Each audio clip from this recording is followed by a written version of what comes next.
Olá pessoal, eu sou Adriano Oliveira e dando continuidade ao nosso curso de redes, hoje nós vamos falar sobre QoS. QoS é o Quality of Service, né?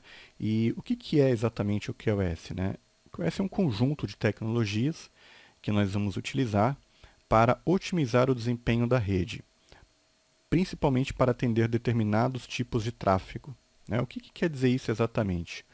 Hoje, né, pessoal, imagina que nós estamos, principalmente nos ambientes corporativos, utilizando o que a gente chama de redes convergentes. Ou seja, são redes que são utilizadas para diferentes propósitos ao mesmo tempo. Então, hoje, numa rede de computadores aí, num escritório, principalmente numa grande empresa, você vai trafegar VoIP, né, a famosa telefonia IP, você vai trafegar vídeo, você vai trafegar dados e assim por diante. E os diferentes tipos aí de dados que estão trafegando na rede, eles podem ter diferentes necessidades relacionadas, por exemplo, à banda que elas consomem, né? Ou mais do que isso. Você tem alguns problemas que acontecem na rede que podem afetar mais um tipo de serviço do que outro.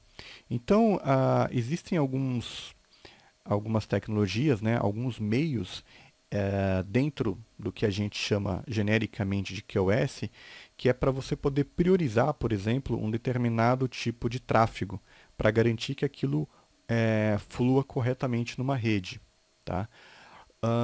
Vamos dar uma olhada em quais são esses problemas que ocorrem, tá?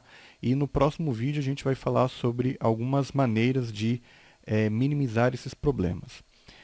Então, um dos principais problemas aí que a gente tem numa rede é o delay, né? O que é o delay, pessoal? É o famoso atraso, né?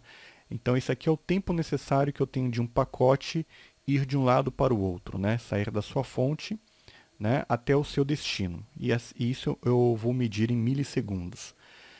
Normalmente o delay não necessariamente é um problema. Então vamos supor assim que você esteja mandando e-mail, tá? E um e-mail que demoraria aí normalmente para chegar em 10 segundos, chegou em 30 segundos. Bom, na maioria das vezes isso não vai ser um problema, né? O usuário vai receber e-mail, vai receber as informações, está tudo certo. Agora, quando eu tenho um delay, por exemplo, falando em VoIP, né, onde eu pego um telefone e vou conversar com outra pessoa, aí se torna um problema mais grave, né? Então, assim, imagina o seguinte, cara, só para vocês terem uma ideia. Numa transmissão de voz e vídeo, mais do que 150 milissegundos de atraso já causa desconforto na comunicação. Né? Então, imagina, você está conversando com uma pessoa pelo telefone e, de repente, aquilo, menos de meio segundo que demora para chegar as informações, o áudio do outro lado já atrapalha. Né? Um outro exemplo de delay que a gente tem é na televisão. Às vezes você está vendo lá a televisão, aí tem um repórter no estúdio, né? Ele chama ali alguém que está ao vivo na rua fazendo a cobertura de um evento e essa pessoa que está na rua demora ali alguns segundos para responder. Né? Então, normalmente o cara que está no estúdio, a gente ouve ele falando, né? Ah, então estamos aqui cobrindo o determinado evento e agora eu vou fazer uma pergunta para o repórter João da Silva que está lá no estádio, tal. E o João da Silva que está lá na outra ponta, ele demora tipo 2, 3 segundos para responder. O que é isso? É o delay da comunicação que o repórter lá em campo está recebendo. Tá? Então, o delay ele pode ser um problema, principalmente quando a gente fala de transmissão de áudio e vídeo. Um outro problema que a gente costuma ter é o jitter. Né? O que é o jitter? É a chegada desordenada de pacotes. Tá? Então, isso obviamente também é um problema quando a gente fala em comunicação via VoIP. Então, você está conversando com uma pessoa e, como a gente viu aí várias vezes aqui no treinamento, né? Quando eu falo alguma coisa no telefone, essa coisa se transforma em dados, né? Que são divididos em vários pacotinhos que vão sendo enviados pela rede. E esses pacotes, eles têm uma ordem para chegar, né?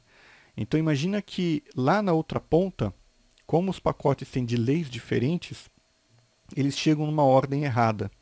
Né? Então, às vezes, você está conversando com uma pessoa, né?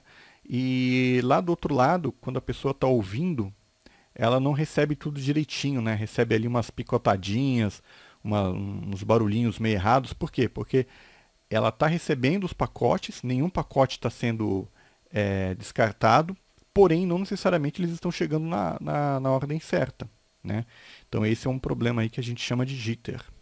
E um outro problema aí que ocorre também em redes são os pacotes descartados, né? São os pacotes que são perdidos no meio do caminho, né? Isso acontece principalmente quando você tem congestionamento no link, né? Então você está mandando pacotes de um lado para o outro, né? E às vezes no meio desse caminho existe um link ali que não está suportando todos aqueles pacotes. Aí o que ele começa a fazer? Ele começa a descartar, começa a jogar uns pacotinhos fora e mantém o fluxo de dados de um lado para o outro, né? Isso pode ser um problema também, principalmente quando você utiliza a comunicação UDP, né? A gente fez até um vídeo aqui explicando qual que é a diferença entre UDP e TCP. O UDP ele não reenvia os pacotes que foram perdidos, né?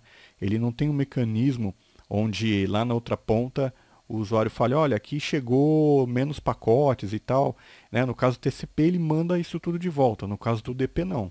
Dropou, irmão, você não vai receber de novo, né? Então é um outro problema aí que a gente corrige ou pelo menos minimiza com a utilização do QoS. E no próximo vídeo, então, a gente vai falar um pouco mais sobre isso, tá bom, pessoal? Então, galera, esse vídeo aqui, para não ficar muito comprido, vai ficando por aqui. Eu espero que vocês tenham gostado. Não deixem de se inscrever aqui no canal. Muito obrigado e até a próxima.